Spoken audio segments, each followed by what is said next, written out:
자, 오늘 저 시간 내주셔서 감사합니다. 예, 예. 네. 아이고. 함께 해주셔서 너무 영광이고. 저희는 항상 함께 하겠습니다. 네. 그리고 저 언론단체도 같이 서시죠. 아, 예. 조만간 통화. 예, 예. 이쪽으로 오시죠. 회장님 이쪽으로 오시죠. 예.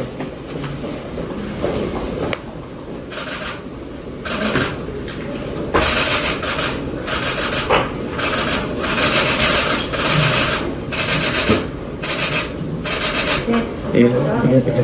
감사합니다. 예. 후대 인사 몇 번, 예, 예. 한 번 더 하겠습니다. 네, 당 대표님 만난 곳에. 그렇죠. 오늘 이걸 알겠습니다. 예. 감사합니다. 감사합니다. 예. 네. 예. 지난번 차로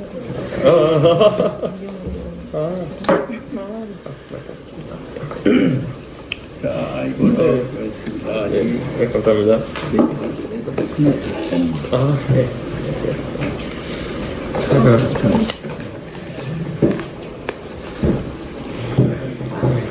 오늘 저 힘든 일정이 많으셨죠? 힘들다기보다는 참 어려운 결정들이었습니다. 네. 고생하셨습니다. 예, 예. 어려운 가운데도 이렇게 네. 귀한 시간 내주시고 국민의힘이 언론 자유를 위해서 네. 함께 해주시고 예. 또 대선 주자들도 한 마음으로 해주셔서 감사합니다. 그럼 제가 이 언론중재법 이야기가 최근에 이슈화되기 전에도 제가 당내 모두 발언 그 회의에서 하면서 당신들이 어떻게 이런 걸 밀어붙이면서 노무현 정신을 이야기하느냐라고 제가 지적했더니만은 그게 아마 민주당이 제일 아파하던 지점이었던 것 같습니다. 네, 어쨌든 다양성이라든지 이런 것을 최대한 추구하려고 했던 그런 노무현 대통령의 모습과 다른 모습을 보여주면서 사실 언론관이라는 것은 최대한 자유와 그리고 이런 공정한 바탕으로 해야 되는데 민주당이 돈이나 아니면 징벌적 배상으로 펜을 꺾을 수 있다고 생각했던 것이 얼마나 무모한 것인지를 국민들에게 저희가 같이 협력해서 투쟁해서 보여줘야 된다. 예. 저는 이렇게 생각합니다. 네. 감사합니다. 저희가 이번 언론중재법은 네. 기본적으로 이 땅의 자유로운 취재와 보도를 제한한 것으로 규정을 합니다. 네. 사실 이 법의 내용을 자세히 들여다보면 네. 이 법이 그대로 통과돼서 발효된다면 대한민국 언론들은 이 땅의 네. 부패나 잘못된 관행들 고치는 취재도 어렵고 취재를 다 해놓고도 보도하기 어렵습니다. 그것은 바로 언론의 징벌적 손해배상 5배에다가 허위 중과실에 대한 허위와 모호성입니다. 그렇죠. 너무나 위헌적인 내용들이 너무 많습니다. 그래서 정의당에 이어서 우리 이제 국민의힘 모든 주자들이 함께 해주셔서 대한민국의 민주당 빼고는 이 땅의 이 기존 현업 언론인들을 포함해서 세계 언론 연맹들, 세계 신문협회 모두가 나서고 있는 상황을 잘 판단해서 꼭 언론 악법을 저지하는데 적극적인 역할을 좀 계속해 주시기 부탁드립니다. 예, 말씀하신 대로 저는 돈 문제도 가장 큰 그 징벌적 배상이라는 것도 정말 유례를 찾기 어려운 폭거인데 더해서 허위란 무엇인가에 대해 가지고 굉장히 자의적인 어떤 구분을 이렇게 할 수 있게 해놨다는 것은 네. 저는 굉장히 위험하다고 보는 것이 그렇게 따지면은 국민들에게 약속한 것을 하나도 지키지 않은 정권 자체가 허위 사실을 공표한 게 됩니다. 저는 결과적으로 그런 결과적인 허위가 될 수 있는 그런 사안에 대해 가지고 자신들은 이제 입을 닫고 있으면서 저는 굉장히 이거는 편의주의에 따라 가지고 펜을 꺾으려고 하는 행위다. 카메라에 부러뜨리려고 하는 행위다. 저는 이렇게 규정합니다. 맞습니다. 공감합니다. 특히 저 언론중재법 30조 2항에 고의 또는 중과실이 있는 것으로 추정된다. 이런 것은 사실 불명확함의 극치입니다. 귀걸이를 코에 걸면 코걸이가 되는 그런 독소 조항입니다. 이렇게 취재 과정, 보도 등이 이렇게 되면 꽉 막힙니다. 그래서 비판 감시 기능이 제약받는 것은 물론이고 언론의 가장 기본인 팩트 전달부터 위축될 가능성이 큽니다. 그래서 저희는 이 자체가 유언적이고 역사의 수레바퀴를 거꾸로 돌리는 것으로 규정합니다. 예, 저는 거기에 상당히 공감하고요. 저는 어쨌든 이번에 특히 저희가 상임위원장을 저희가 7개 상임위에서 받기로 한 것은 협치에 대한 선의를 바탕으로 저희가 하게 된 것입니다.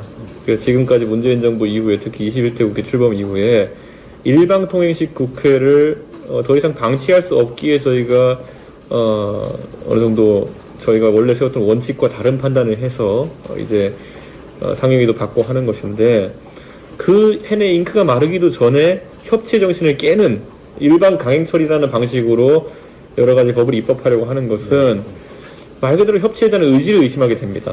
네, 그렇기 때문에 저는 저희가 상임위원장직을 가지기 전에 그 5일 열흘 남짓한 시간에 급격하게 이렇게 처리하는 졸속 입법이라는 것이 과연 영속적인 법이 될 수 있겠느냐라는 것에 상당한 의문을 가지고 있습니다. 그래서 이 부분은 과거에 민주당이 패스트트랙 등을 통해 가지고 일방통행식으로 입법했던 것들, 그리고 야당의 조언을 받지 않고 일방으로 처리했던 경제정책, 최저임금 정책, 그리고 부동산 정책이 걸었던 말로와 비슷한 말로를 걸을 수밖에 없는 그런 불완전한, 그리고 앞으로 영속 가능성이 떨어지는 악법이다, 이렇게 규정합니다. 네. 한국 여기자 1,400여 명을 대표해서 예. 김 기자님.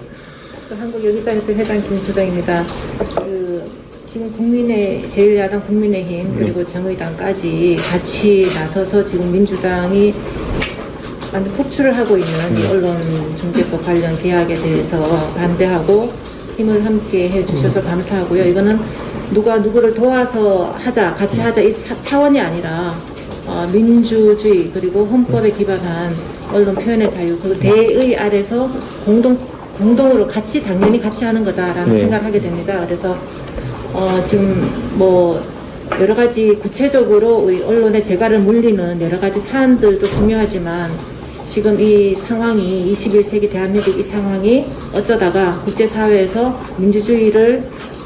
대한민국 민주주의가 왜 저래라고 하고 의구심을 갖고 보는 상황에 이르렀기 때문에 그 한국이 그 과거의 그 시선으로 국제사회에 바라봄을 당한다면 그 또한 정말 대한민국 국민으로서 굉장히 모멸적인 상황이 돼 있는 거 아닌가. 여러 가지 사안들도 중요하지만 대한민국의 어떤 국격, 민주주의, 그리고 그 국민들이 이렇게 놓은 이 상황을 정말 그 언론 개혁이라는 걸로 해서 좀 훼손당하지 않는 그 상태까지 만들어야 되지 않을까.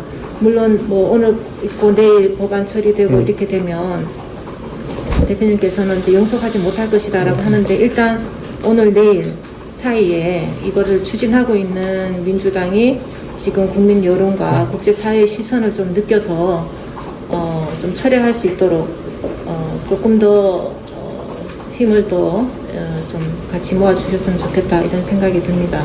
예, 그 관점을 좀 같이 많이 이야기해 주셨으면 하는 바람입니다. 네, 관홍철업 편집위원 장세정입니다. 중앙일보 논설위원이고요. 우리가 이 보수 정당의 가장 중요한 가치가 저는 자유라고 생각하는 거거든요. 그러면 이 헌법 21조를 보면 언론, 출판, 결사의 자유, 이게 국민 기본권인데, 보수 정당이 그동안 이 민주당의 입법 폭주, 특히 언론 관련 악법의 폭주 과정에서 보여주는 모습은 결기가 부족하다. 국민의 힘, 국민에게 좀 알리는, 또는 뭐 이걸 조제하겠다는 어떤 노력, 이런 것들이 조금 부족하지 않느냐 하는 아쉬움이 있습니다. 그래서 오늘 내일 뭐 철야를 하시더라도 단식을 24시간 하시더라도 그래서 뭔가 좀 결기를 보여줘서 그런 자세가 좀 필요할 것 같습니다. 참고해 주십시오. 그러니까 이준석 당 대표께서 국민의힘에 당 운을 걸고 이거를 어떻든 막아주길 바랍니다. 저희가 이 자리에서 그걸 좀 다짐을 해주세요.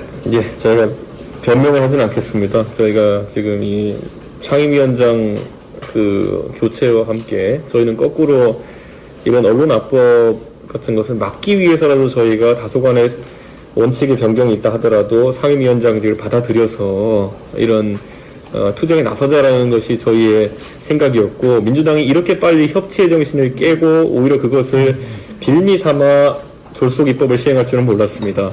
근데 참 저희에게 참 그 5일 남짓한 시간이 참 아쉽게 느껴지는 것 사실이고, 그래서 그 시간 소중히 써서 투쟁할 수 있도록 그렇게 하겠습니다. 저희가 상임위원장직을 지금 7개를 인수한 뒤에는 이런 투쟁이 좀 쉬웠을 텐데, 참 그 찰나마저도 이용하는 여당이 참 야속하면서도 그 양면성에 좀 치를 떨게 됩니다. 저희에게 협치를 이야기할 때 제 방에 가면은 참 큰 의미를 갖는 합의였기 때문에 그 합의문을 저는 제 책상에 넣어놨습니다. 예. 근데 그 합의문을 볼 때마다 좀 부끄러워집니다. 우리가 어떤 당과 협치를 하고 있는지, 또는 협치가 가능한지 의문을 갖게 합니다. 이번 그 중재법 조항 자체의 어떤 유연성을 떠나서 그냥 그 국회 논의 과정 자체가 네, 가장 완전히 배제하고 열린민주당을 내세워서 위원회 통과하는 걸 보면서 아무도 그거에 대해서 정당성을 인정하지 않습니다. 대표님도 마찬가지지만 그 언론단체 시민도 마찬가지 다 보고 있거든요. 근데 어찌됐든 간에 오늘 내일 지나서 결과가 어떻게 나올지라도 저희 7단지에서는 그런 위헌 심판을 낼 수밖에 없는 거예요. 이를 위해서 이제 변협하고 같이 힘합해서 저희 공동대응을 할 생각입니다. 이번에 그 대선 주자들께서도 이제 공동 연설 피자는 얘기도 하셨었고, 또 이제 이 부분에 대해서 이제 그 이런 뭐 소송이라든가 형법 소송이라든가 이런 쪽으로 생각을 얘기를 많이 해주시거든요. 그래서 같이 힘을 합해서 이게 이 정당성을 잃은 이 정권, 그다음에 이 법률이 굉장히 존속하지 못하도록 힘을 합니다. 저희가 뭐 정파적인 이야기를 해서 죄송합니다만, 저희가 의석이 워낙 적기 때문에 꼭 대통령 선거에서도 일부 후보가 이것을 공약화한다는 것을 제가 들었습니다. 그래서 대통령 선거 공약으로도 이런 것들이 포함되어서 언론의 자유를 찾을 수 있는데 좀 보탬이 될 수 있으면 좋겠다, 이런 생각을 하고, 저는 기본적으로 국민들이 초기에 이 언론 중재법 개정안이라고 표현된 것에 들어있는 독소 조항들을 잘 알아채지 못하시다가 최근 며칠간 저희 야당과 또 언론계 적극적인 노력으로 조금씩 알아가고 계시다, 이런 생각을 하고, 특히 소위 여당이 입법 취지로 이야기하는 허위 뉴스 또는 가짜 뉴스에 대한 피해를 가지고 본다면은, 지금 여당이 더 주력해야 될 것은 어떤 레거시 미디어에서 이런 문제가 아니라 본인들의 뜻에 맞춰가지고 방송하는 유튜버들이라든지, 아니면 또 레거시 미디어에 침투시킨 활동가들이나 아니면은 비언론인 출신 진행자들의 편파성에도 주안해야 되는 것이 아니냐. 저는 사실 그런 부분에 대해서는 책임을 전혀 지려는 자세 또는 제어하려는 자세를 보이지 않으면서 레거시 미디어가 불편한 진실을 보도한다는 이유만으로 그런 것들을 모호한 어떤 규제 속에 넣으려고 한다는 것, 저는 후한무치하고 내로한 불이다, 이런 지적도 하겠습니다. 감사합니다. 혹시 더 말씀하시나요? 이 문제는 뭐 보수 진보를 떠난 문제라고. 언론 자유는 천부인권인데 그 권리가 중대하게 침해되는 것 같아서 너무 안타깝고, 이게 자칫 언론 입장에서는 전략적 공세 소송이 됩니다. 그러니까 말하자면 이 소송 자체가 기자와 언론에 중대한 그 위축 요인이 되고, 그래서 스스로 언론이 쓰는 기자도 그렇고 스스로 자기 검열에 빠지게 되고, 근데 심각한 언론계의 생태를 무너뜨리는 요인이 되기 때문에. 그다음에 아까 대표님 말씀드린 사실 지금 가짜뉴스라든지 이런 문제 원상은 사실 유튜버 SNS입니다.